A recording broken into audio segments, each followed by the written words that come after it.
व्यावहारिक गीता भाग 5।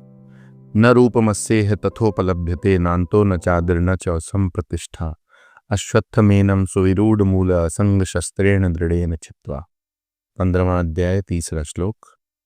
यदि हमने चिंतन करना शुरू कर दिया तो ये संसार रूपी वृक्ष जैसा कहा गया है वैसा नहीं रह जाता।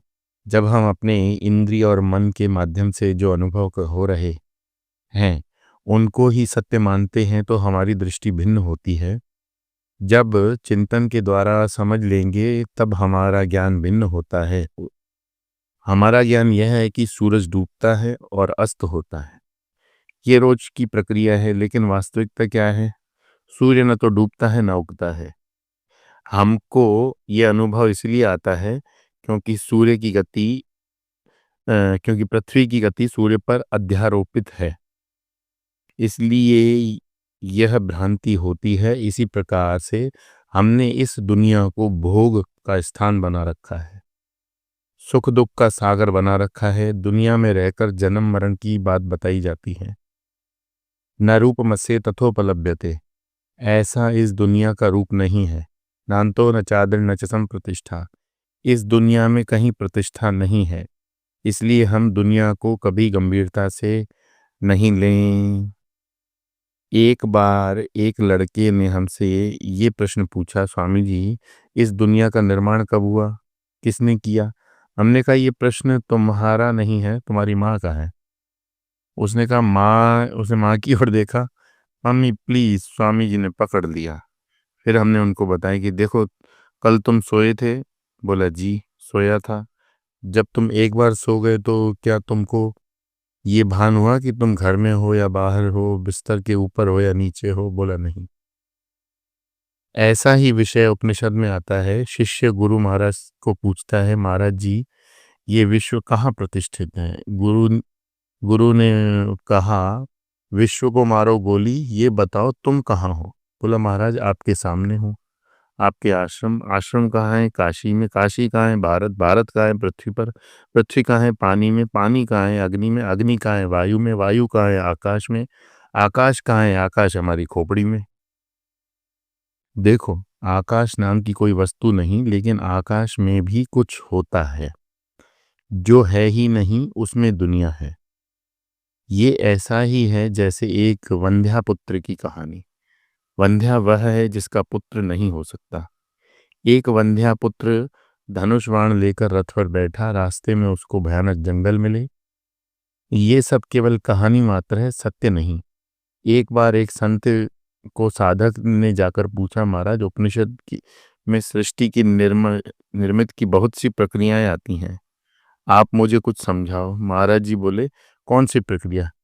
बोले जैसे तैत्तरीय उपनिषद में आता है तस्माद्वा एतस्माद् आत्मन आकाश संभूतः। महाराज जी बोले बस यही रुक जाओ, पहले इसका अर्थ समझो। उस परमात्मा से आकाश पैदा हुआ। आकाश का अर्थ क्या है? कुछ नहीं। पोल, कपोल। आकाश नाम की कोई वस्तु नहीं। तो क्या उपनिषद में ये कहा जाता है कि परमात्मा ने कुछ भी उत्पन्न नहीं किया? न जायते म्रियते वा विपश्चिन्नाय कुतश्चिन्न बभूव कश्चित् अजो नित्य शाश्वतोयम पुराणो न हन्यते हन्यमाने शरीरे। कठोपनिषद 1.2.18। इस दुनिया की उत्पत्ति आप किसी प्रकार की भी सिद्ध नहीं कर सकते। आकाश हमारे सामने से, पीछे से, ऊपर से, नीचे से और कितना गहरा है हमको नहीं मालूम। कारण क्या है? हम हैं ज्ञान स्वरूप। हम अपने से दूर चले गए हैं तो नष्ट हो गए हैं, इसलिए न रूपमस्येह तथोपलभ्यते। इस दुनिया का जैसा वर्णन किया है वह समझाने की प्रक्रिया मात्र है।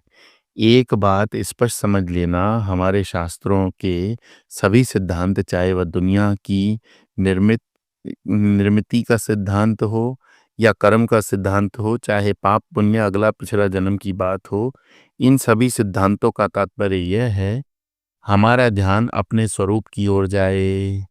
एक बार हम किसी के घर गए, अम्मा खाना बना रही थी, बच्चा रोने लगा। उसने अपनी बेटी से कहा, जरा भाई को सुला दो। 6-7 साल की लड़की होगी। अपने भाई को गोद में लेकर खिलाने लगी। उसको खिड़की के पास ले गई, देखो कौआ, बच्चा कौआ देखने लगा। उसको याद है क्या, मैं तो रो रहा था, फिर रोने लगा। उसकी बहन ने फिर दिखाया, देखो वो गाय। देखने लगा, रोना भूल गया, धीरे धीरे बस सो गया।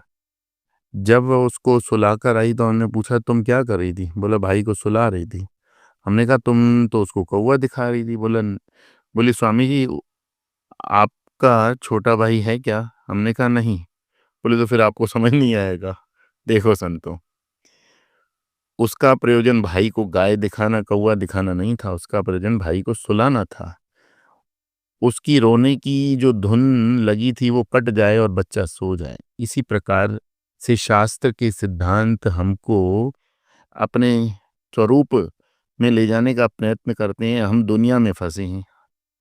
नान्तो न चादर न च संप्रतिष्ठा। कार्य पहले है कि कारण पहले? मुर्गा पहले या अंडा पहले? पूरी दुनिया का झमेला कार्य कारण से ही चल रहा है। एक उदाहरण लेते हैं। रूप रंग के कारण आंखों की सिद्धि होती है। यदि रूप रंग न हो, अंधकार हो, तो आपकी आंखों की परीक्षा नहीं हो सकती। आपको दिखता है या नहीं, अर्थात रूप रंग आंखों को सिद्ध करता है। अब प्रश्न यह है कि रूप रंग की सिद्धि जिसके कारण है, रूप रंग की सिद्धि आंखों के कारण होती है। इसका अर्थ हुआ कि दोनों एक दूसरे पर अवलंबित हैं। अब कौन कारण है, कौन कार्य? इसके लिए यह विश्व एक प्रतीति मात्र है। जैसा हम सोचते हैं वैसा नहीं। एक और उदाहरण ले लो।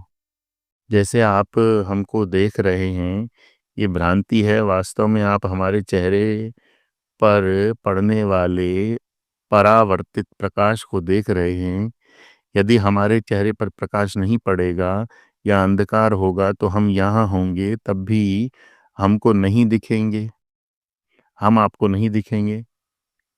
दूसरी बात, यदि आपकी आंखें बंद हैं तो भी हम आपको नहीं देख सकते, क्योंकि आपकी आंखों के रेटिना पर हमारा प्रतिबिंब नहीं पड़ रहा।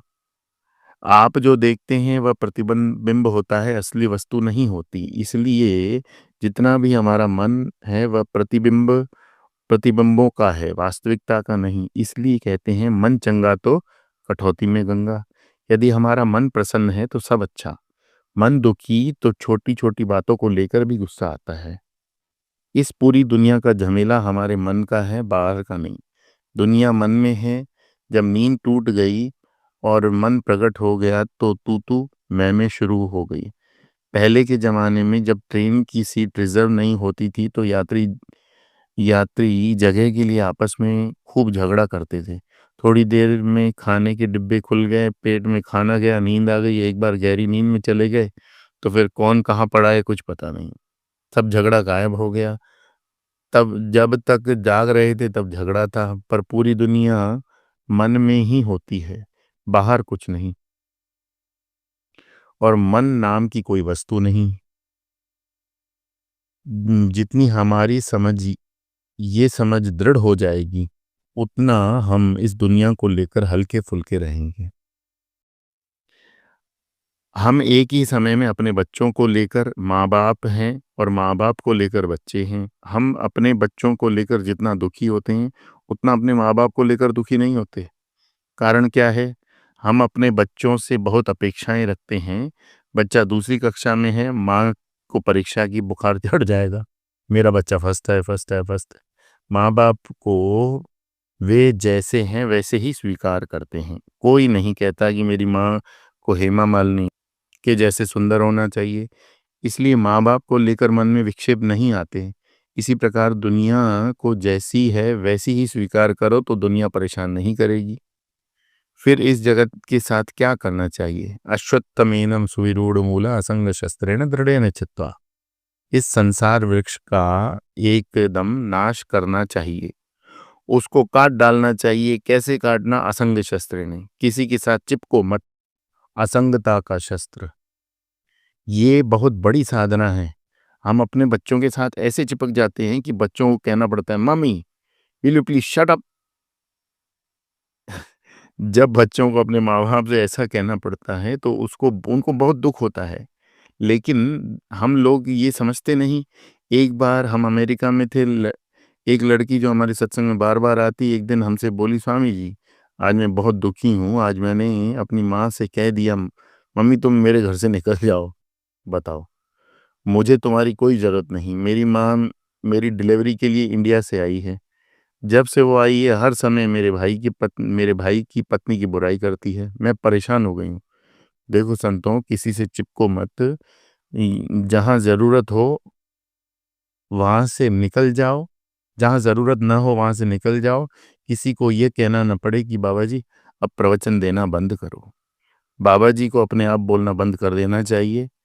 यही है व्यावहारिक गीता जो हमारे जीवन में उतारनी है।